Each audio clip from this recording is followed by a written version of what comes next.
Remarks on Hurricane Milton. Let's listen in. The worst destructive hurricanes that hit Florida in over a century. You know, both the heads of the National Hurricane Center and the National Weather Service made it very clear in conversations I've had with them earlier today. Milton still carries incredible destructiveness, can wipe out communities, can cause loss of life. Storm surge is still expected to be up to 13 feet. So I urge everyone in Hurricane Milton's path to listen to the local officials and follow all the safety instructions they give. At this point, evacuation is probably difficult. So I encourage people to look for safer shelter. Sometimes moving just a few miles can mean the difference between life and death. We've already approved emergency declarations for Florida. We have thousands of federal personnel on the ground, and we've staged and are ready to go. We have 20 million meals, 40 million liters of water. At my direction, the Secretary of Defense, Austin, has pre-positioned search and rescue teams, helicopters, and high water speed vehicles as close to the storm as possible, so they're ready to conduct life-saving missions. And the administrator of FEMA will be on site tonight in Florida, and in the state's emergency operations. Both Administrator Criswell and I will be in constant contact with state and local officials in the hours ahead. Once the storm hits, we're going to work with state officials to clear debris, restore power, and do it as fast as possible. The Army Corps of Engineers will pump out water and decrease flooding. We've already directed the Department of Defense to be ready to provide active duty service members to support Florida after the storm surge, if Governor DeSantis requests the help, which I expect he might. Just like we did in North Carolina.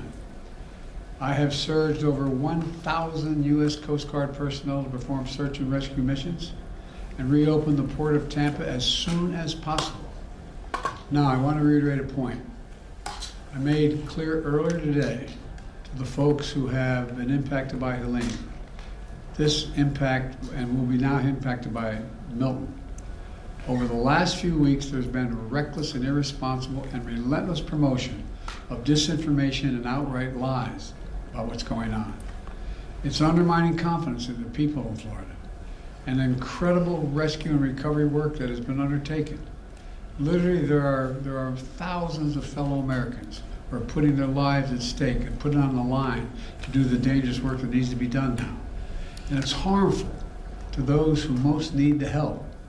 Quite frankly, these lies are un-American, and there is simply no place for them. Not now, not ever. Former President Trump has led this onslaught of lies. Assertions have been made that property is being confiscated. It's simply not true. They're saying people impacted by these storms will receive $750 in cash and no more. That is simply not true either. They're saying that money needed for these crises are being diverted to migrants. What the heck are they talking about? Stop it. It's outrageous. It's just not true. Now the claims are getting even more bizarre. Marjorie Taylor Greene, the congresswoman from Georgia, is now saying the federal government is literally controlling the weather. We're controlling the weather. It's beyond ridiculous. It's so stupid. It's got to stop. Let me close with this. As difficult as these days and weeks have been, we've seen incredible courage by so many of our fellow Americans. I want to thank all the first responders for running toward danger instead of away from it, for saving lives and making a difference. FEMA personnel risking their lives, climbing on hillsides to reach people cut off by Helene. Army National Guard flying through the gale wind force it's amazing what they're doing. Firefighters lifting collapsed wood and metal in an attempt to see if there are survivors, any survivors under the debris, risking their lives.